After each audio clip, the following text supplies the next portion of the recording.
Okay, cool. Hello, Erin. Welcome to Awaken and Align. Thanks for being here. Thank you so much for having me. I'm so excited to have this conversation. It feels so juicy already. I can feel it like bubbling below the surface. So, for those of you who are listening, we kind of met very synchronistically, I guess. We both know Ksenia, who's been on this podcast, and we've both been on her podcast. Um, Mhm. and I don't know how we exactly met, but we slid into each other's DMs, and here we are today. I love that. I feel like we had a lot of alignment going with like certain things we were posting about and just comments we were making on each other's posts. And finally, it was just like, hey, I think we should talk, because Exactly. it seems like we're in a lot of resonance. So, Yeah, so actually, Erin is going to do this beautiful opening for us. So if you're driving, you might want to pull over or skip this part, but I'll let you take the lead here, Erin. yeah, I love that you mentioned if you're driving, you might want to stop because it is always, especially the first time people experience my toning work, I think it's really good to close your eyes and really settle in and allow yourself to feel the vibrations. Because as we just talked about, the vibrations do hit you in your cellular energy, even through a recording or a Zoom call. And it's going to just help to sort of center you and call forward whatever magic wants to open for you through listening to our conversation today. So I just invite you to take a minute to close your eyes and just settle into your space wherever you may be right now. And just settle into the stillness for one moment. And we're going to call in whatever magic wants to land in your energy field today. Whatever gift the highest you has for you right now. And we'll initiate that with the sounds as you allow yourself to receive this gift.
And allow yourself to feel whatever subtle shifts may have occurred for you.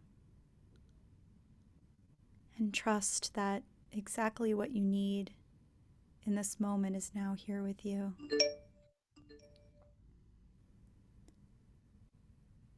And you can slowly come back whenever you feel ready. Sometimes people like to sit in that for a little bit after it comes in. One of my biggest issues with people in groups is they're like, I'll try to like bring people back and we'll be like, oh, like let's open up discussion. Or everybody's like, bye, I'm sleeping. Like it's over. I'm gone. Thank you so much. Every time your voice went into a vibrato, I really felt that, like, I don't know, cleaning out some stuff that was stagnant in my body. So thank you. That was such a beautiful gift to receive it twice. Wow. Well, you know what's amazing about it is it really is different every time, even when the sounds sound the same. So this is something I'm always kind of explaining to people. I really only use like a couple different tones primarily, but the frequency, what it does is it really taps into whatever is there for you in that moment. So it really works with people's highest selves and, you know, their biggest selves and whatever magic wants to just kind of come through for them in that moment. So even people who have worked with me a million times, they experience something completely different every time. You know, it's really very interesting to witness. It's so magical. But first, I actually don't know you at all. So I want to hear your origin story. Where are you from? What did you study? How did you even get to this is why I'm so grateful that I am so intuitive and that I just go with my gut. I'm an Aries, so I'm just like, I really like our conversation. Let's just do this without even knowing that much about you. I love that too. It makes it so fresh and so fun. And fellow Aries over here, so I completely understand this. Woo! We always think we're the best. That's my favorite thing about Aries is we're always like, oh my God, Aries! Oh, we're so amazing. I know. But I do love my fellow Aries friends. So yeah, I'm actually from Chicago originally. I grew up in a small town outside of Chicago, nothing exciting at all, just super like Midwestern vibes. But I spent the majority of my 20s in New York City. Mhm. So to me, New York is a little bit more my home in the US. Like that's where I feel the most at home. But I lived abroad since 2012, essentially. I've done a lot of back and forth over that time, but I had this like deep soul calling to leave America back in 2012 and never really fully went back. You know, it's always been sort of a back and forth thing for me. So that's kind of my overview. And you are calling from Thailand, which I think is so cool. Um, Hmm. so did you have a quote unquote regular job before you started frequency healing? You know what's so funny is I've had so many regular jobs. It's really funny. And I value that a lot. I'm really glad that I had my time in Me too. normalcy land. Yeah, I'm sure you can relate to this. But it's interesting because I've been doing spiritual work and healing work since I was around 17 years old. Mhm. And my story was that I lived in Chicago. I had this very normal life. But I was very unhappy. And a big part of that was actually that I was a singer my entire life. Mhm. And when I was 13, I started having a lot of vocal problems. So I went on sort of this quest to try to understand what was going on because all the doctors kept telling me, oh, we don't see anything wrong. But at the time, all they were really checking me for was like vocal nodes. And they were like, well, you don't have any vocal nodes. Um, but I could hardly sing. And to me, this was like having my soul ripped out of me, you know, like to any singer would understand this. Like losing your voice is just the worst thing you can imagine. So I started seeing this healer in Chicago who my voice teacher had recommended to me, and she just totally blew my world up. I mean, this woman was so ahead of her time. She was pure love incarnate. She was so like intelligent and amazing, but also so humble and real and grounded. And she became like a mother figure and a mentor to me and introduced me to the world of healing. And this was, I'm going to date myself a bit, but this was 20 years ago, and these things were not normal back then. I mean, I got totally harassed by everybody in my life for all the things that I was doing and I was into. Everybody used to call her my witch doctor. They thought I'd completely lost the plot, um, meanwhile, this is like my secret dirty backroom closet, or back, I know whatever, what you back closet, dirty secret. I just completely messed that up. But yeah, so I'm keeping this in the dark, and I am going, secretly to healing retreats and things of that nature on the weekends, and not really telling anybody the things that I'm doing. I'm muscle checking everything. I'm doing tapping stuff. It was all things that people really thought were crazy back then, and she also then introduced me to another healer, a man named Bill, who ended up being my mentor until he retired. And he retired about, I guess, like 5 or 6 years ago now. And he was really hands down, just to me, the most enlightened, wonderful, powerful, humble human I've ever met. And he totally blew my world up in different ways. And I worked with him for many, many years. So, during all this time, I was working a normal job. I was pretending to be a normal person and, going to work and then going to Bill healing retreats on the weekend. And it wasn't until I was around 28, Saturn return, of course, Mhm. and it was the year 2012. And Mhm. I basically just went, you know what, I can't do this anymore. I was so depressed. I was so unhappy, always trying to fit in, always trying to kind of be like everybody else. And so I left the country, and that just started a whole new phase of my life, which then made me find ways to open up and share myself more fully with others and the world. But I definitely did that normal dance for a while. Yeah. So when you worked with these healers, you were able to heal your voice. Yeah, so Obviously, the voice healing took time, actually. And what I've discovered about my voice is a little bit like a barometer for me. It tells me where I'm at. And so my voice still sometimes has its moments where it's not quite as open or quite as on, depending on what's going on with me. yeah. But yeah, I've essentially moved through that challenge pretty fully at this Yeah. point. So I took voice lessons last year actually, but I haven't been able to go back because of the pandemic. And I've been playing the piano and singing a lot during the pandemic actually. And I just did a little concert for my mom. And she, Oh. I know, and it's so, I didn't realize how spiritual it actually is. It's to open your throat, right? And I don't know why, because when I go to karaoke, I'm so open. I'm just like, woo.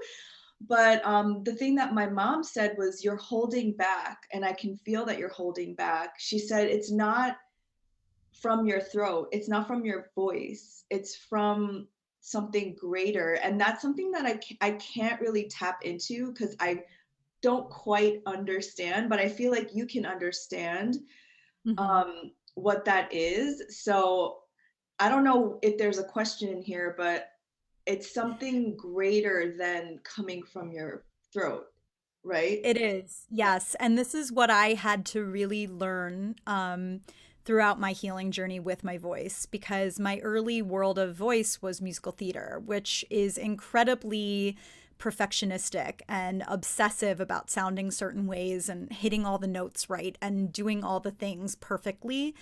And when I started this healing journey with my voice, a lot of the messages that I got over that time were about how it wasn't even about how I sounded. And I had a lot of different events occur that really demonstrated that for me.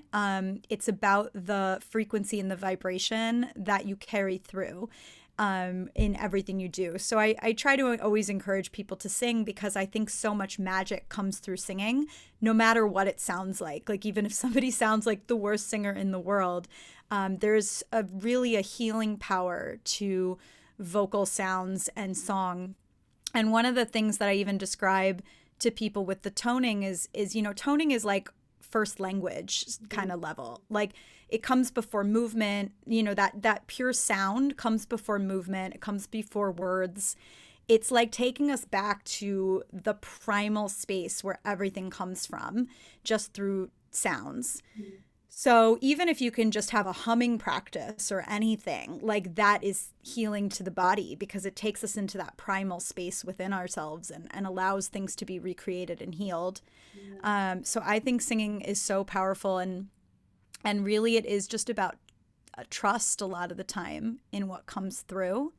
And it's something I've had to remind myself of a lot. Like, when I have moments where I could be my own worst critic and just be like, oh, I sound horrible right now. And I'll be like, Erin, it's not about what you sound like. And the more I did that, the more I just was able to prove that to myself.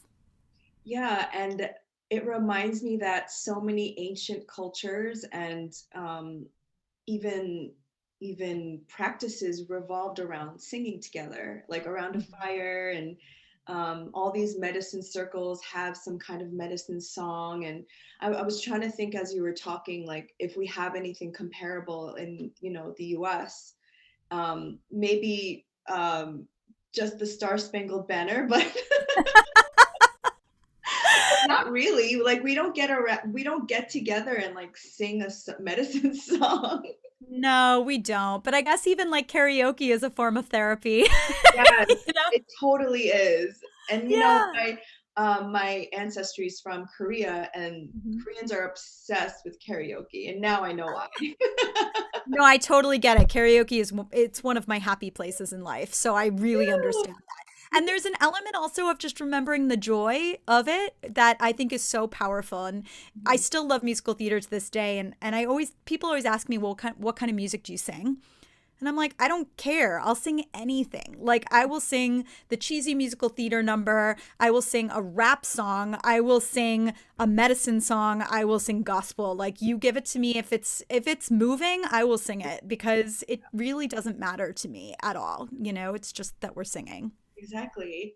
And as you were singing, it reminded me so much of singing bowls. How Hmm. did you come to find this? It's so unique, like um, Yeah. how did you come to this being your main offering? Yeah, it's interesting because it had been with me the whole time without me really realizing it. I'd been doing various modalities of healing for so many years. And um, I lived in Guatemala back in 2013. And I got really into working with ceremonial cacao. Hmm. And in ceremonial cacao circles, when you do them in sort of the medicine style, they are usually you sing songs and you do healing work and stuff like that. So I was sitting in a cacao circle, and the man who was leading the circle, this man Keith, who was my cacao teacher, he said, "Erin, make a sound," and I was like any sound, and he's like, "Yeah, just like make any sound." And I was like, okay. So I think I just said like, and at this point I was singing a lot, but I wasn't doing the toning stuff. And I said, I made some like om sound or something. And literally six people that were sitting around me just like were in hysterical tears. They were releasing all this stuff. Somebody had like an entity attachment that came out that then Keith had to come in and clear, and like all this crazy wild stuff started happening. And I was like, oh, okay, like I guess there's something to this. And so then I started playing with it, and I played with it in a bunch of different ways. And I was leading cacao ceremonies while I traveled around Southeast Asia for a couple of years after that. And in the ceremonies, I noticed, because I would often work with people energetically, sort of using like quantum healing and my intuitive healing gifts. And I would notice that if somebody was stuck or if something needed to move, if I just made a sound, it would like poof, it would move. It would be really fast and really easy. So it became this thing that I was always using, but it wasn't sort of the star of the show. Hmm. And then a couple of years ago, I went through a big personal transformation where I basically I sort of left behind the Erin of pain and suffering, who really had her heyday. She got a lot of airtime, pain and suffering version of Erin. And I was in a lot of deep existential pain for a lot of years. So I really understand that level of pain with people. And I'm really grateful for that. But I finally kind of got to the bottom of that and left her behind. And when I came out of it, what I found was I actually really didn't want to do healing work anymore. I was kind of like, oh, I just don't really care now. I sort of felt like I was sort of done with it. Yeah. So I stopped for like 2 years. I didn't really offer much at all, if anything. And I was just sort of traveling and doing other odd jobs and things as I went. And I basically ended up guided to move back home with my dad, which was very interesting. And I ended up living with him for about 6 months. This was like 2 years ago.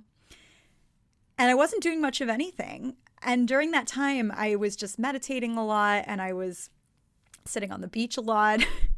And I basically had a couple of very powerful meditations that came in that showed me that there was this frequency that wanted to come through me.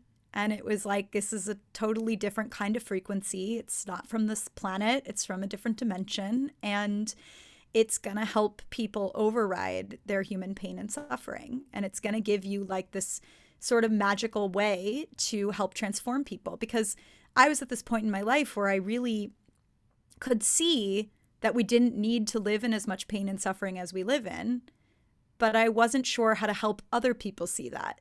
I was kind of like, I don't really know what would support it. So I was sort of given this gift, and I started using it and experimenting with it, and was just watching like wild stuff happen and crazy magic happen.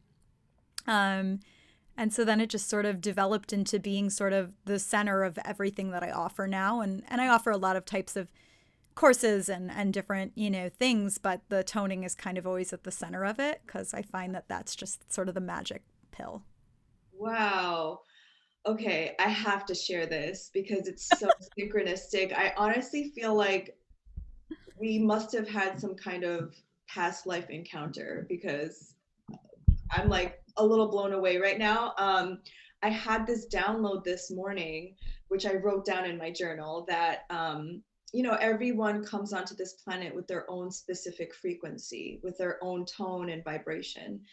And our job in this lifetime is to remember it and to show it in a way that is unique to us. So whether it's through singing or art or technology, that's how it's expressed, but we all have that frequency. And it reminds me of that African tribe, I think it's in Namibia, where when somebody goes off course, the whole tribe comes together and they sing them their song. And so I literally wrote, what if people could get a custom song for their vibration? And when somebody, forgets, because that's what this whole thing is even Donald Trump forgot his way, or, people who made mistakes in life just forgot their frequency. So what if as a community we all stood around that person and just sang this song to them, and I'm getting emotional just thinking about it, to remind them of who they really are and how Mm-hmm. healing that would be. Because I see what's going on in the news, and it's just everyone just forgot, everyone lost their way. Yes. 100%. I got so many chills as you were sharing that, and I completely agree. And this is actually one of my goals with the toning is to, I sometimes say I'm attuning people back to their soul, their soul's truth. And I have a friend that was joking with me when all like a lot of the craziness was going on in America this year. She's like, we just need to pump your tones through loudspeakers. These Really? people. I was like, Really? I'd be okay with that. Yeah. But Really? yeah. You know, But although I don't know that everybody would be ready for that. You should get a lot of crying people in the streets and people being like, "Oh my gosh, what's happening?" But yeah, this is one of the reasons I trust the toning so deeply. Like I know that it's never going to do anything to someone that they're not fully opening to and ready for, because it really is activating someone's soul essence and their particular frequency. Like, even though it's a frequency that I carry, it's like, it's sort of this very interesting way to just help people come back to the truth. And that's something that I've really, it's a mission I hold very dear to my heart, that we all can find and remember the truth of our own divinity. yes. Because that's just, when I boil everything I do down to like something, that's what I'm left with. I'm just left with the fact that I feel like I'm on this planet to just help people embody their divinity. And once you've felt that experience, like it's very hard to go back, and it's very hard to not see it in everybody else too. Right, So. exactly. So it sounds like you got a download about this from this frequency from another dimension, which I think is so cool. But if somebody, but if somebody wanted to, it doesn't even seem like you can like study this. If somebody wanted to do this kind of healing work, Is it even possible? Because it sounds like it's your mission to do this specific type of healing. I've thought about that because I've had a lot of people ask me over the last year, especially, and what I would maybe do at some point, and I don't feel the calling is there yet for it, but I could probably at some point do something to help people unlock their frequency through sound. Mhm. Because what I see is that anyone can tone and anyone can tune into specialized vibrations. Um, but everyone's going to do it with a different frequency. Everyone's going to do it with something that's in alignment for them. I even have clients tell me that after they've worked with me for a little while, they start toning themselves, Mhm. so they start, if they feel called to, they'll start bringing a frequency through their own voice for themselves or for others. But then they'll still even come back and work with me because it's not going to be the same kind of frequency. It's going to be for different purposes, so to speak, which is perfect. Like everyone's supposed to kind of unlock what they're here for. So, yeah, I have considered that at some point in the future, that might be something that I offer for people. Yeah, and in the yogic system, that's why we have those mantras like Om and in Kundalini Yoga, we have the invocation like Om Namo Guru Dev Namo. It's really a frequency. That's all it is. Yep, fully. And it's funny because it, over the years, I've never had a big attachment to words. Like Mhm. words have never really been my main thing. It's always just more been about the deeper frequencies and tones. And so like I used to sing a lot of mantra and I would mess them up like all the time. Like people who are like, really talented mantra people would just be like, "Oh, Erin," I'd be like completely making them up. But I was like, I don't know, I'm like so in the moment and I'm just singing them and they come out Yeah. however they come out. Yeah, well, my teacher says like if you don't know how to pronounce the word, just like hum it to the same, frequency. So I think Yeah, that works. totally. I think so too. I don't know. Okay, so I'm so curious because through our DMs, which honestly have been so eye-opening, so wonderful, you did mention that you've been in the healing community for like 20 plus years, and I'm a newbie. I've only been in this community, which I'm like 1 foot in, 1 foot out, because I don't know. We can talk about that, but I'm just such a newbie that it's just so shocking to me, about like where it's going and where maybe it's always been this way of like new agey. You know what I mean? I feel like I don't have to explain it to you. But for Yeah. the but for the listeners, I'm just so curious as to how you've seen this community evolve and your thoughts on it. Well, what's really interesting about that is that it appears that there's one community, but there really isn't. And this is why I feel like a whole different personality comes out for me on Instagram sometimes than I really am in real life because the Instagram world of spirituality and new age healing is a totally different thing than, some of the other worlds that I've been a part of over the years. And I do find that a little bit concerning sometimes and a little bit sad because um, when I got into spirituality, I got into it um, from an angle that was more older people that had been in that world for a really long time and had been really around the block, and seen it all through the 60s and the 70s and like all the stuff and all the gurus and everything. And they were people that were at a certain place in their own lives where they weren't really looking to other people for answers in the same sense. They were more just in a space of where they were at. It felt more like beingness than anything else. And I was really blessed to have that have been my intro to spirituality. I knew a lot. I have a lot of mentors that were former TM people, like transcendental meditation, um, people that studied with some of the big gurus at different points in time, but now are sort of just doing their own thing. Um, and there was a real peace to these people, especially the ones I was connected to. I just got really, really blessed with these mentors. And so I learned a lot of things that spirituality was not very, very early on, and by that I mean the dogmas. Mhm. Like spirituality is not a set of beliefs, and it's not an outfit, and it's not a look, and it's not a persona, and it's not all these things that sadly, kind of in the mainstream New Age spiritual world, is what you see a lot of. Yeah. And there are some people that have kind of made it to having big followings that are super incredible, beautiful beings. But then there's a lot of other people that have made it to having big followings that maybe still have a little bit of work to do, you know? And, we're all a work in progress. So I don't say that as, even a negative thing.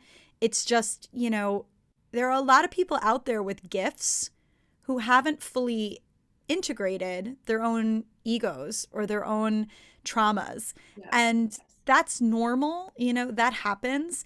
And it's one of the reasons why I really work hard to not put myself on a pedestal ever when I work with people, because I'm like, I'm still a person at the end of the day. I'm going to make mistakes. I'm going to do stupid things. I'm learning just like everybody else, even if I happen to have this beautiful gift and have been around this for a long time. Yeah. So, I even saw somebody comment recently. I follow the Conspiracy Pod guys at the moment. Conspirituality?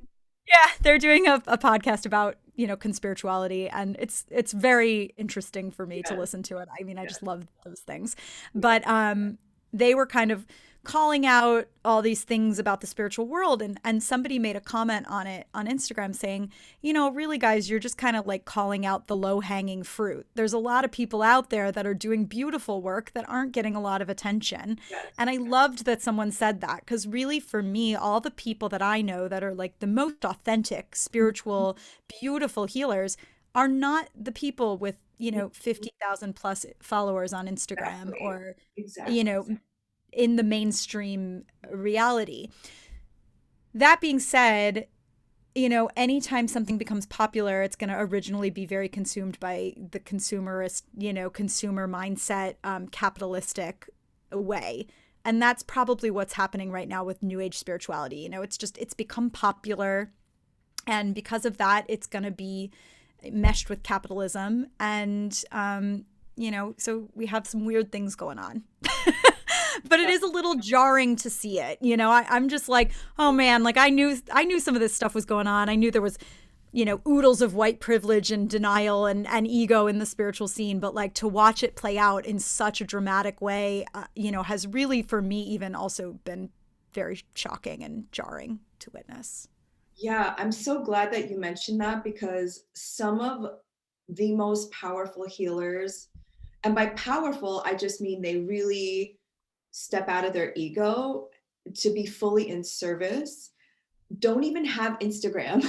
They- Yeah, They're not even totally. posting about anything. It's like No. word of mouth, and they're just doing what they were meant to do, and they don't need necessarily to show what they're doing on Instagram, which I find very interesting.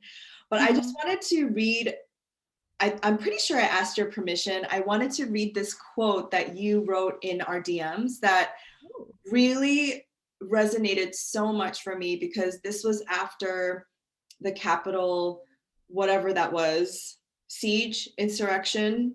Yeah. I don't even know what the word is, but you posted something on Instagram, and I was like, wow, she said everything that I was feeling and wanted to say, but I was so, overclamped with emotion and words. I was like, okay, she said it.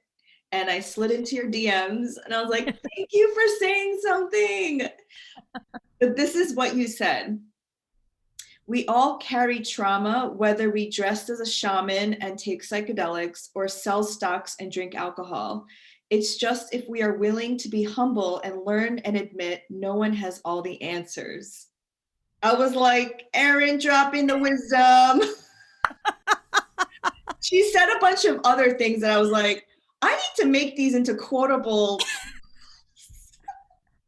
Maybe I'm going to use everything I've said to you in the last week as my next quotes for all of my Instagram posts. I Well, didn't I even was think just about like, it. It's so true because, some of these people say they're shamans, and we're talking specifically about that man who dressed up in the fur vest, and he's like, I'm vegan and I'm a shaman, and I got this download from the Galactic Federation and X, Y, and Z.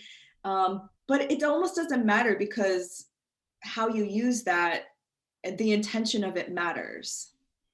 Fully. And, are you using it to push your ideologies on somebody else, or are you using it, for the betterment of yourself and humanity? And, I kind of call this like spiritual middle school, like when people are like sort of new to spirituality and they're busting open a lot of stuff. And I've given this a lot of thought because I've just watched so much manipulation go on, especially when I was traveling, because when I was traveling was when I was really exposed to a lot of the new age scene of my age group. So, sort of like millennials and younger.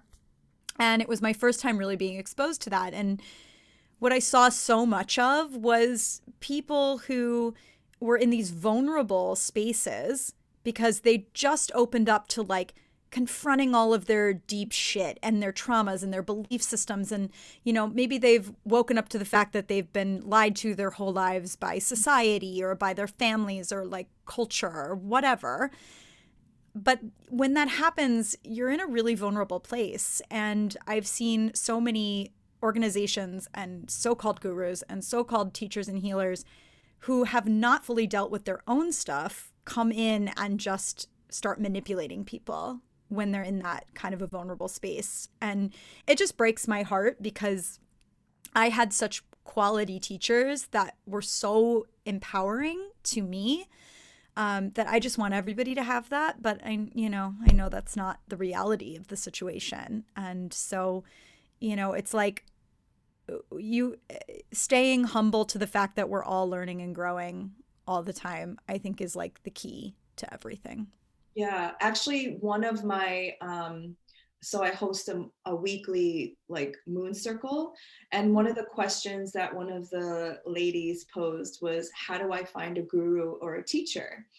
And I really took the time to answer this question because, in the one hand, I do believe in mentorship and I do believe in teachers. I have many teachers. I don't just have one, but at the same time we're moving away from that like guru obsession because like you said, we're all human, and a lot of these gurus have not even done their own shit, their own shadow work. So I Mm-hmm. think there needs to be a level of discernment on how you find a teacher, and what you want to take away from the teacher. I think everything should be taken with a grain of salt. Like, my energy coach is a woman from Dubai, and she doesn't understand what it's like to be an American right Yeah. now. And also, we have freedom Cool. of speech, and she lives in a country where they don't have freedom of speech. So the experiences are going to be so different. Mm-hmm. Because her advice to me was to be neutral on everything, and which I agree. But at the same time, if I don't speak out against things that I find very important, then I'm just gonna, that to me is just not conducive to change either. So what is your advice? Because I know discernment is really important to you too. Like, what is your advice on discernment? Oh my God, do we have 6 hours? um, Seriously. No, you know what? First of all, I just want to say in response to her advice for you to stay neutral, you know, everyone is going to have a different path. Like we are not all built to be the same person. Thank God. And we're all just these wildly unique beings and souls, and that's what's so juicy about humanness is like nothing is the same for each one of us. And some of us are gonna like meditate our way to peace and be really tuned into the collective on some weird other frequency, and like some of us are going to be out there like campaigning for social justice. And like I find that I have a total like Kali social justice warrior that like lives within me, and she cannot be contained, nor do I want to contain her. Like she's awesome, she's passionate, and she loves people and wants everybody to be equal and free, and like that's a good thing, and it's amazing to me the way the spiritual world can sometimes manipulate those things of like, oh no, we all have to, stay neutral and in peace, and this, that, and the other. And it's like, it's just not going to be everybody's way, like we're all very different. And so I think that is important to, like you said, to take everything with a grain of salt, because nobody knows what's Yeah. right for you. And over the years, like I've had many mentors as well. I've had many teachers, many mentors. I've been so blessed in the mentor department. It just actually blows my mind. And even the ones that are my absolute favorites, that like I Mhm. just think they're the most magical humans, there are moments where I'm like, don't turn to that person right now, because they're Mhm. not going to tell you actually what you need to hear right now, because they're coming from their lens. And that's not the one you need in this moment. Like what you need is this or that, and um, over the last year or so, I've been guided very strongly to not reach out to people for advice or for their insight, and instead to really like exercise, just getting to my own answers no matter what. And when I do reach out to people, it's often just to um, connect in that quantum field of magic that often then brings through my own knowing. So yeah, I think it's really important to trust yourself, and I've had teachers where I had one teacher in particular, where I learned so much from this teacher. I needed to work with this person and get so much from them. But I had a session with them as our time was starting to wind down, where they said something to me that every alarm bell in my body just went like, nope, like this is not good. This is manipulation alert. Like, Yeah. no. And it was like nothing against them. It just was no longer appropriate for me to work with that person. And that was the very clear message. And so I said, thank you. I love you. I think we're done, And any good teacher or guru is going to go, great. Thank you for being here, because they shouldn't ever be attached to what you feel is right for you. It's nobody's business but your own. Exactly. So actually, the reason why I love talking to you is because,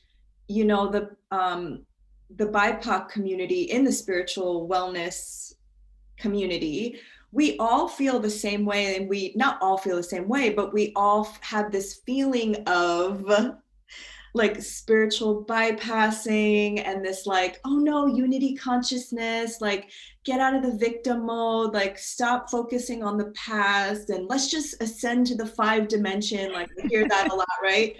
So Yeah. what I found so refreshing about what you were writing is that yes, you are a spiritual divine being, but you are also an advocate for people of color and real 3D issues. So, and you were like, I feel unworthy to speak about this because I'm still learning, but I really feel that you are the perfect person to talk to because you are still learning.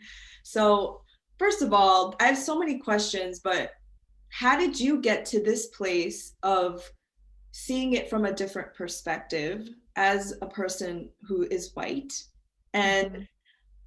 what will it take for other white people in the whole world to see it in a different way, to see race in a different way? Oh man. What a question. No pressure. Yeah, no pressure at all. Oh my gosh. No, but you know what? Like I mean, I'm incredibly privileged. Incredibly privileged. I'm just going to start out by saying that. I grew up in a privileged community.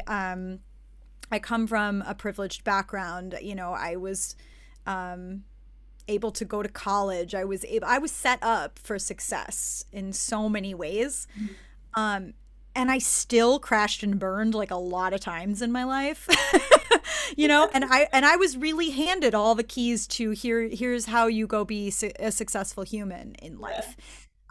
And I remember being really aware of the fact that I had every good thing given to me, and yet I was super struggling like many, many times, like not only spiritually and emotionally but financially too. And There were just a lot of times in my 20s where I was really, really on the struggle bus. And I came out of college right at the time when the recession hit and a lot of people were being laid off. And I was unemployed for a good chunk of time. And I remember getting my unemployment check and I was like, are you kidding me? Like, who lives on this? Like, this is insane. And beyond that, as soon as I started a part-time job, which was the only thing I could get at the time, they took my unemployment away. And I was like, wait, how is this motivating? Like, this is not motivating. So I remember just all these little moments of seeing hypocrisy in the system in general Mhm. and just being like, this is ridiculous.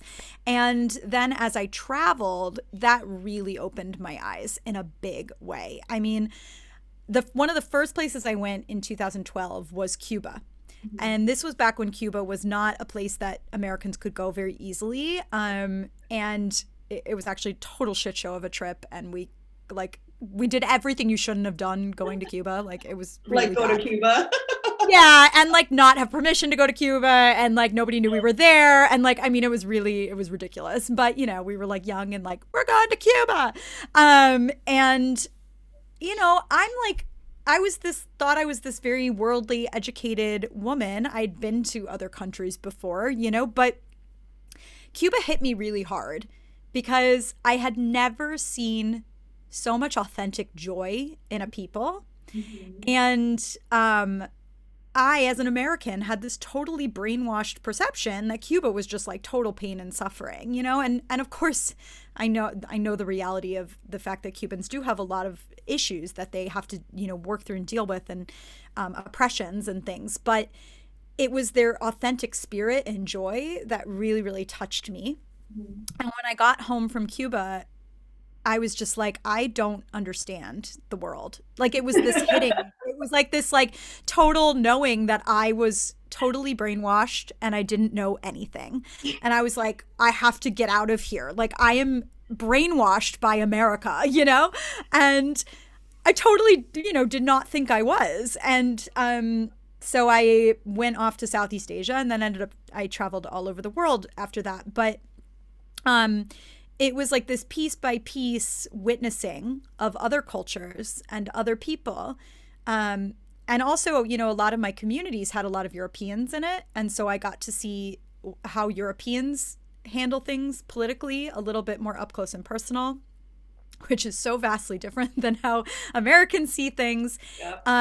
And so I would say awakening from my American identity was really what moved things originally for me.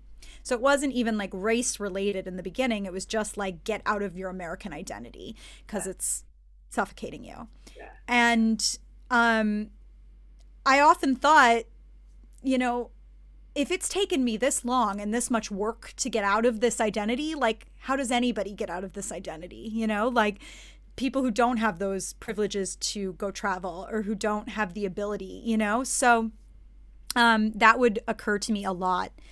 But I would say this year in particular has been incredibly eye opening for me because while I kind of knew what was going on race wise in America, as a white person, I think the best way to describe it is you're a fish in water. Like you don't know what the water is. Mhm. And the more I listened and watched what other people were going through, especially in the last 2 years when it became more open to share those experiences, the more my heart just broke. And I just thought, fuck, I don't know anything.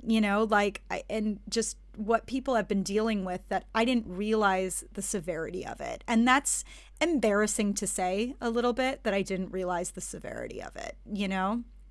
Because I'm sure to a person of color, that's like, how could you not realize? And Yeah. in the same way, though, and I'm not comparing these two things at all, but I often, for my own understanding, think about my experiences as a woman and the fact that when Me Too happened, every man I knew was like, I had no idea. And I was like, how did you have no idea about this? And I just couldn't believe that they didn't know. Yeah. So I think about that a lot also as like this understanding of how we can just be so ignorant to things when we don't experience them. Exactly. See, you say everything that I'm feeling. You could just be my PR person. Oh man. No, it's like Yeah. everything that you were saying was what I wanted to say, but I couldn't find the words. And the same thing with me, I grew up incredibly privileged. I grew up in a suburb and went to college, even grad school.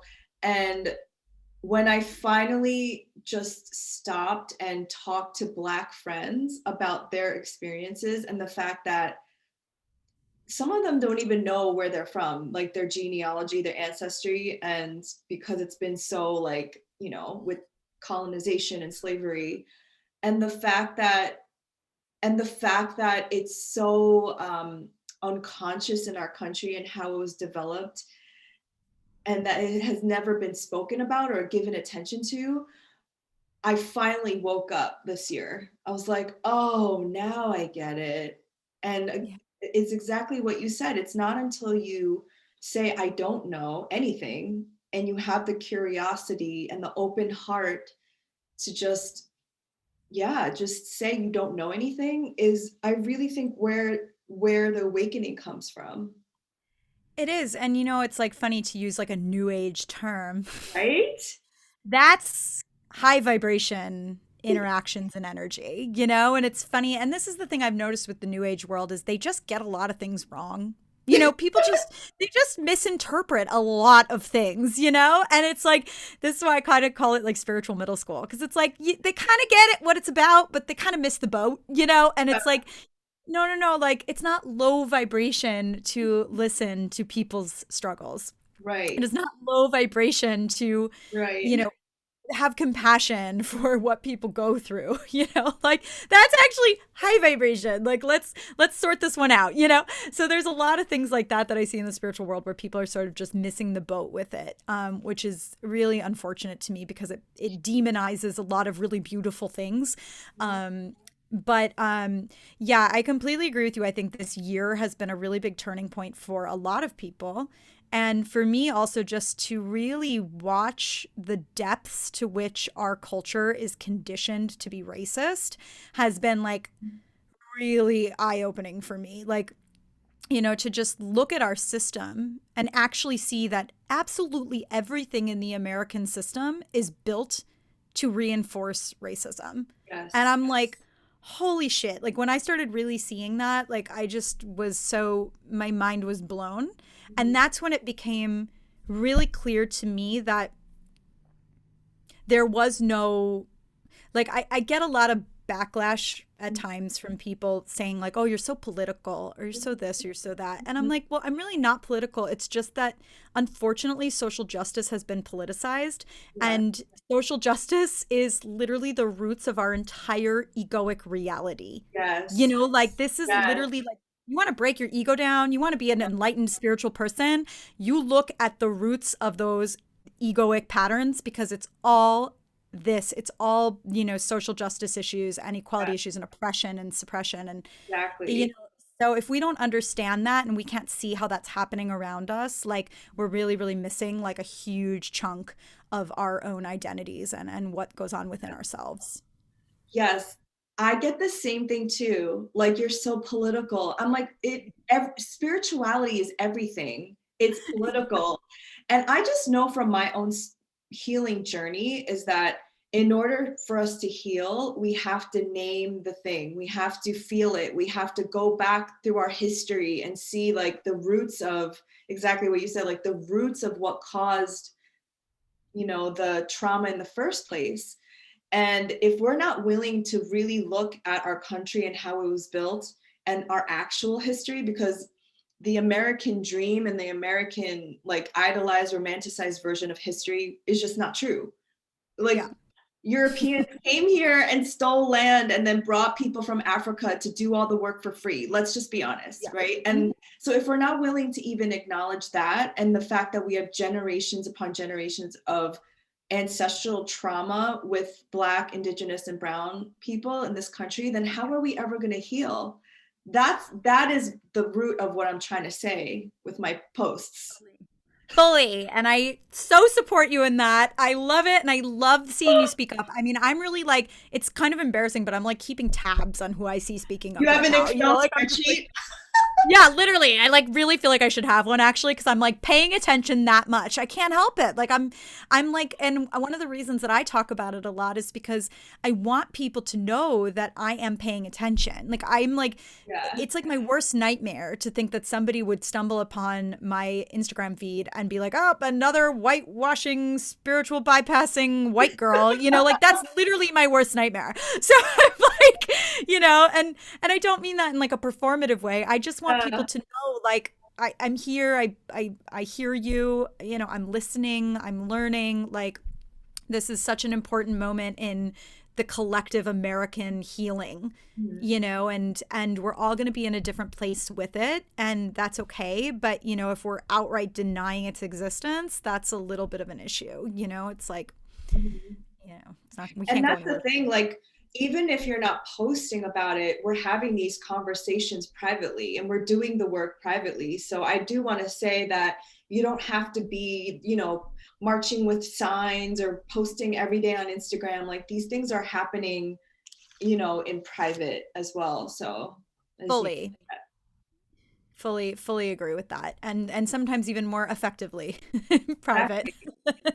and than- so, well, I was just like, where did this, like, and maybe it was always there, where did this idea come into the new age spiritual community that we couldn't talk about this stuff? Is it the shadow aspect of it, you think?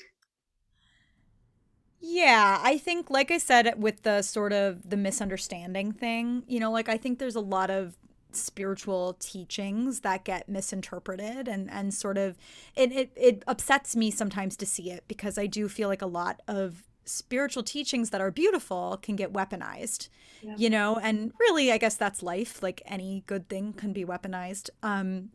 But you see like this idea of like violence is never the answer, right? And then it gets kind of used against people who are expressing their upset and their devastation over wrongdoings, and or standing up to oppressors. And it's like, oh, but violence is never the answer, and it's sort of like, okay, wait, like stop, like now we've completely taken all the context out of that teaching, and now it's just being used as this weird weapon to like cut down people's authentic experience. And you see this with the love stuff too. Like I can't even tell you how many people I've seen post about how like who I know are a little bit dismissive to this stuff, who are like, oh, but like, why can't we all just love each other? And it's like, Oh my God.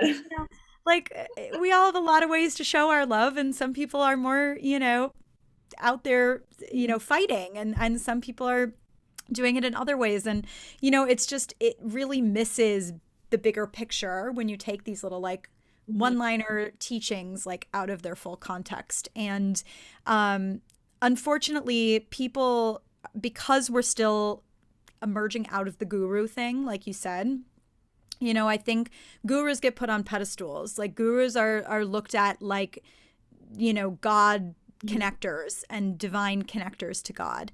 And one of the reasons I think we're moving away from that is because really we're being invited into this age where we can all know that that's within ourselves and it's not through someone else, even though someone else can really help you get there. Like someone else can really support you in that journey and open those doors for you, which I've had happen a lot.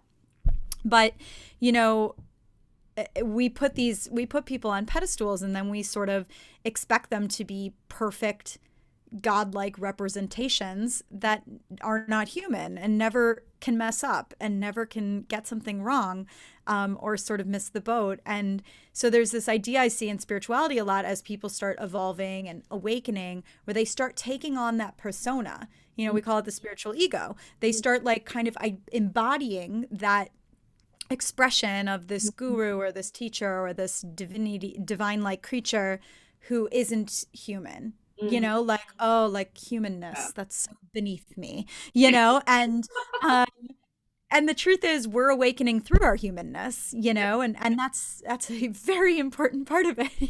Like we're here as humans. So Yeah. I think that there's this kind of just this misunderstanding that happens in the spiritual world of what it all truly means in a way. Yeah. And back in the day, it'd be a guru, like an Indian guru, like Yogi Bhajan or Bikram, but now I feel like it's converted into this influencer on Instagram who just love and light and looks beautiful, you know? Totally. And they, they just bathe in crystals all day and like never do anything wrong and they don't ever get upset and they're just so at peace all the time. They glow. Like Yeah. there's And a whole thing. but also that is so like it's not showing what real spirituality is either. It's like doing shadow work is fucking horrible. And Yeah. when you're doing your healing journey, it's ugly. You're ugly crying. You're like, what is happening with my life? It doesn't look pretty at all. No, I mean, for 10 years of my life, I was a hot mess disaster. I mean, I was just like, "Ah!" all the time. I used to tell people I bounced on rock bottom. I didn't hit rock bottom. It was like, I just like up and down, up and down, up and down.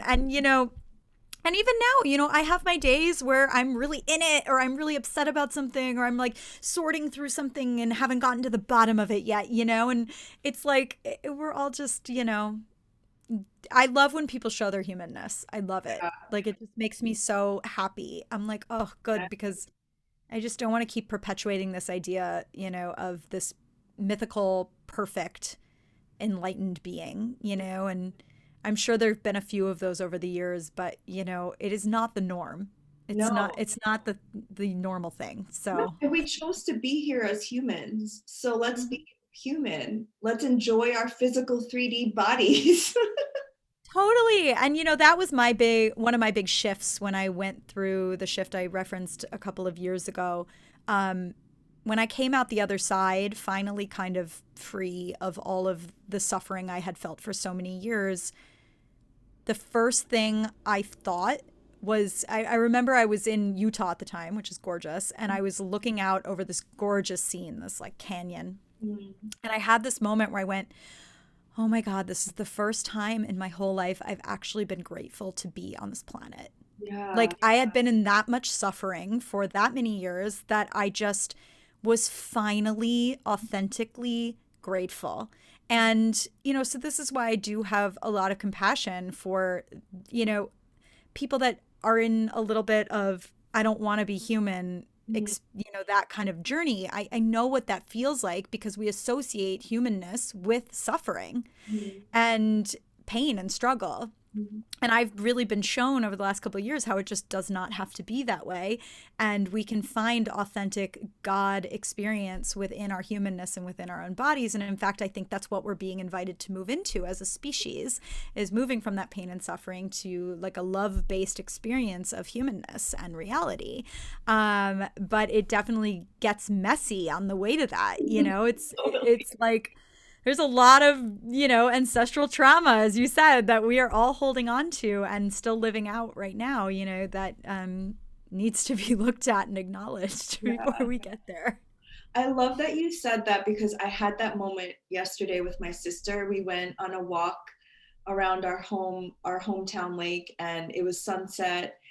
And I used to hate winter, but we're in New York, but I was walking around that lake and I was watching the sunset and I just started bawling my eyes out. I was like, I'm just so grateful that I'm alive and that I have eyes that I can see purple clouds.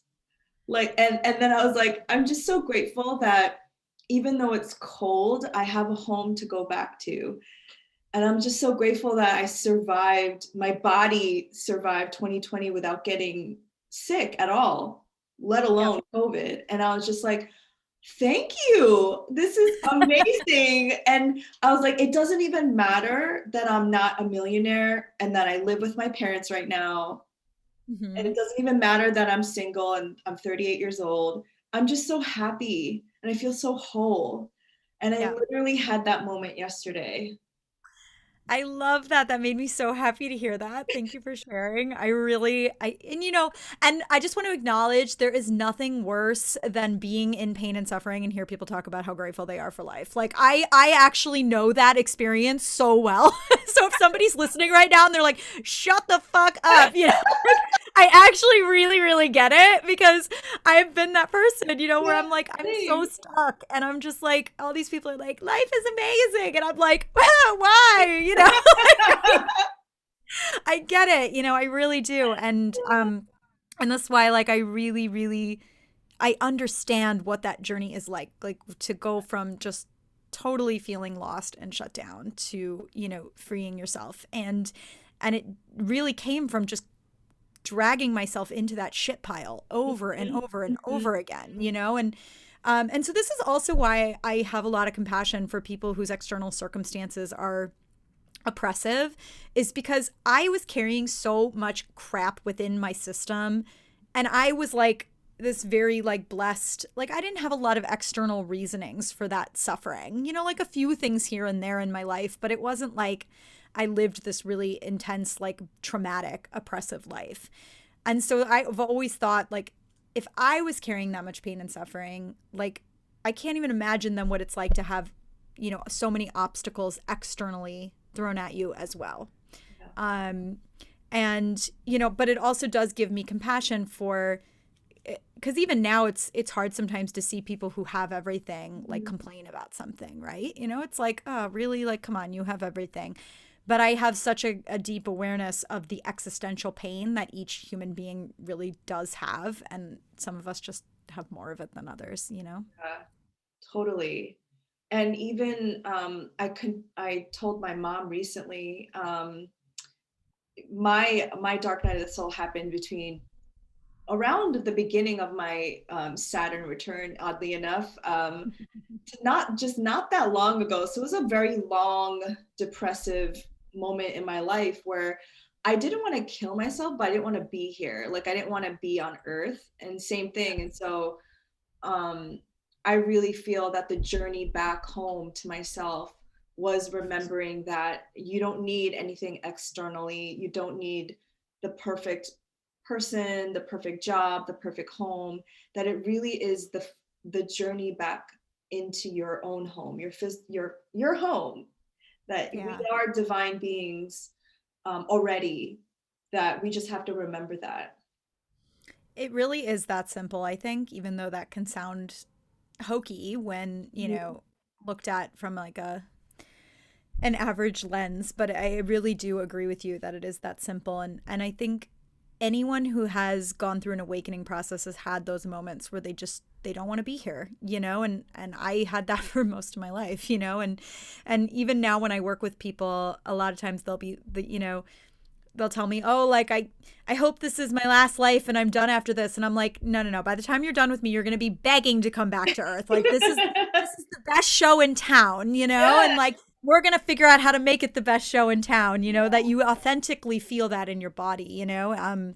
Because I really just believe it's the moment. Like that is the awakening I think that's going on right now, is as we shift into that. But as anyone who's been through a night of the soul knows, Dark Night of the Souls are messy and really crazy, and collectively we're witnessing it. I think we're all collectively going through a dark night of the soul moment here. Fully. I mean, America for sure is in a Dark Night of the Soul. It's My God. like, Well, I was like, do I even want to open up this wormhole right now? But I'm just so curious as to your thoughts on like the conspiracy theorists and like how and why that has become like a spirituality thing. oh my gosh, wormhole is right. And is DT a light worker? Oh my gosh. Yeah, literally. It's really, that's been a really hard one for me this year to watch that. And as a mentor of mine once said to me, he goes, "Well, you had higher expectations for your peers," and I was like, "I did." He's like, "You feel let down," and I was like, "I do." It was like this, like I was just like, "Oh God, what is happening?" And I have so many thoughts about it. I have so many theories, and I think they really are all just theories. Like I think obviously each person opened that conspiracy door for probably different reasons. But the thing that I've noticed about the spiritual world, this is so random, but have you seen HBO's The Vow documentary? Did we No. talk? I can't remember. No. So it's an 8-part series on HBO about a cult that Mhm. was basically set up to be a personal growth seminar thing. Oh my God, I And then, heard about this and people would, yeah, right? Yeah. Yes, yeah. So I heard it about was this. pretty, it got really bad, and there was like an underground sex ring being run. And it was called Nexium, this Mhm. cult. Yes, yes. And the man who ran it is now in prison. So, that kind of happy ending, sort of. But, the interesting thing about this documentary was it really went into how people ended up in this cult. Mhm. And because it was made by a former member of the group. Mhm. So they really showed how these people were not unintelligent people. They were successful people. They were vibrant people. It was not like how people always think of cults as like feeding on uneducated people, and it was like that was not the case with this. But these people got kind of lured into this idea of growth and self-development, and then over time like chipped away at, and beliefs and ideas planted, and eventually getting them to the place where they didn't trust themselves at all, Mhm. and they looked for all their answers and their guidance from something outside of themselves, and then this leads very good people to do bad things. And you see that exact formula played out in so many different areas of the world. You see it with politics, and you see it with religion, and you see it with the spiritual world, and you see it everywhere. It's just basic ways of manipulating people and getting them to not trust who they are, Mhm. put their faith outside of themselves. So what I saw with this conspiracy kind of takeover is, you have this group of people that inherently already doesn't trust the system, Right. because most of them are people that either got into alternative things through, health revelations and kind of going alternative health routes, or, realizing that um, you know, this idea of success was not reality, and so then they kind of went down the spiritual road, to try to find true happiness. And so it's all people that already feel like they'd been lied to in some way, and went down another road to discover the truth for themselves. But then because people are people, and we have a lot of trouble living in nuance, and we have a lot of trouble being in gray area, and we really like to take one thing and connect it to another thing and make it make sense. And so it's really easy when you're not super educated on the history of everything and the details of everything, for somebody to come in and just slip a very easy to understand belief system into that empty slot. Yes. So suddenly there's this very easy, seemingly makes sense answer, and there's a 20 YouTube videos to back it up, you know, and suddenly people are doubting everything and going, oh my God, well, if that's true, nothing is true, and you know, Bill Gates really is evil, and George Soros really is taking over the world, and Donald Trump really is the savior, and like, you know, Democrats are drinking children's blood, and like da da da da da da. It just keeps going and keeps going and keeps going. And what I saw a lot this year that was the most upsetting part of it for me was the way people were unknowingly participating in something that was so harmful. Yes. Because there's very few people I personally know who are full QAnon. There are like, it's like a small handful of people that I know who are like QAnon forever.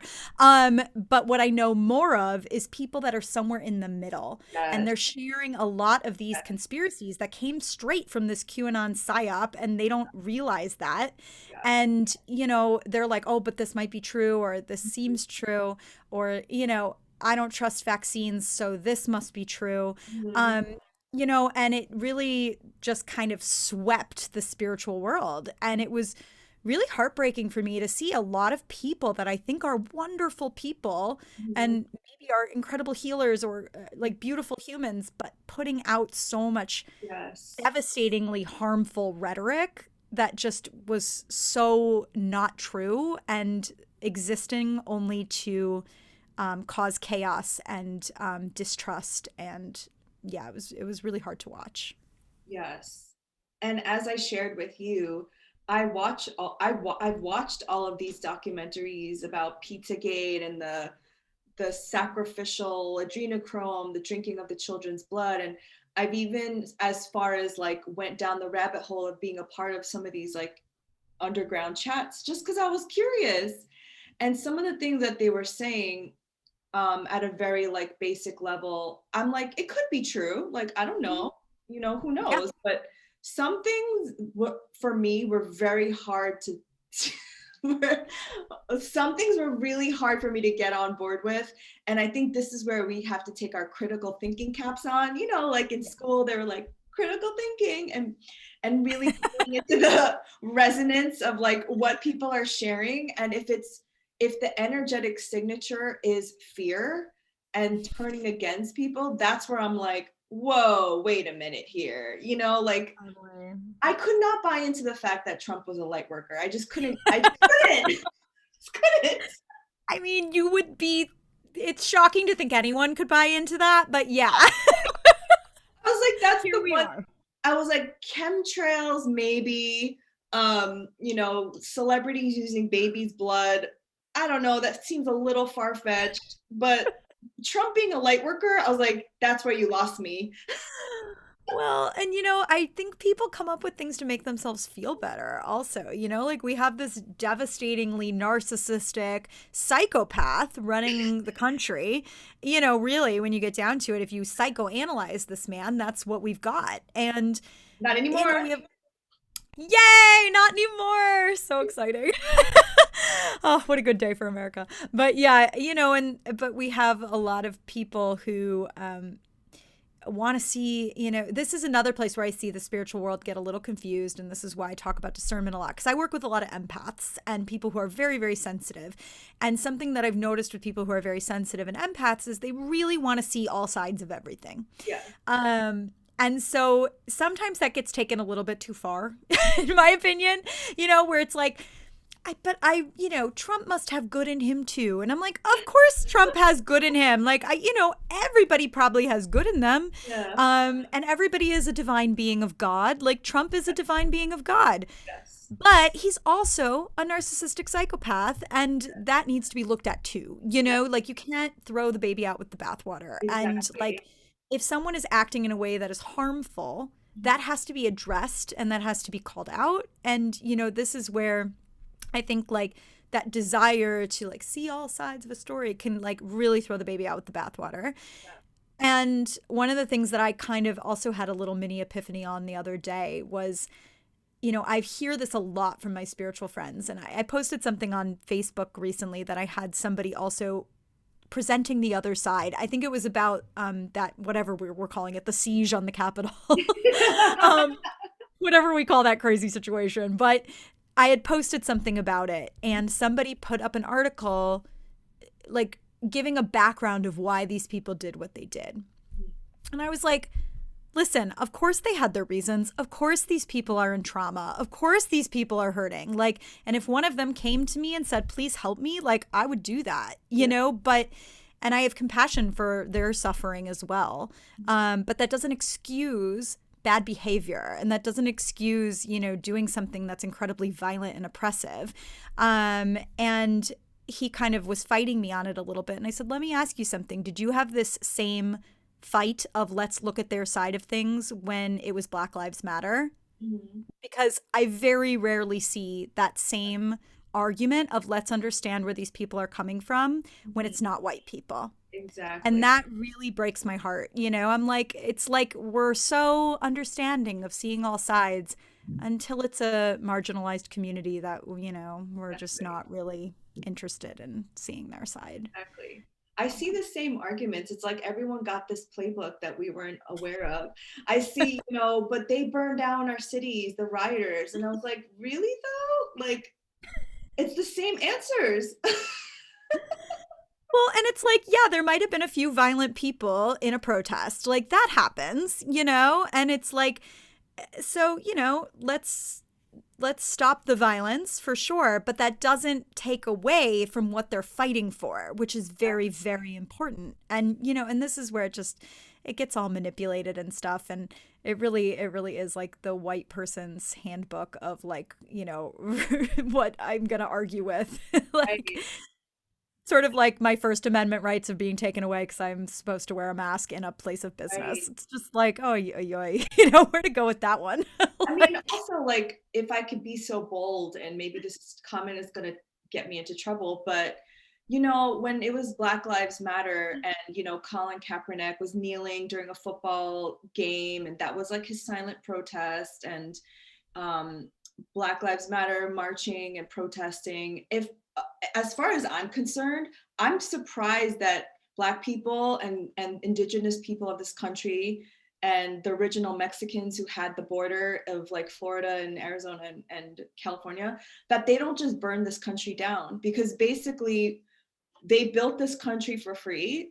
yeah, They had their land taken away from them.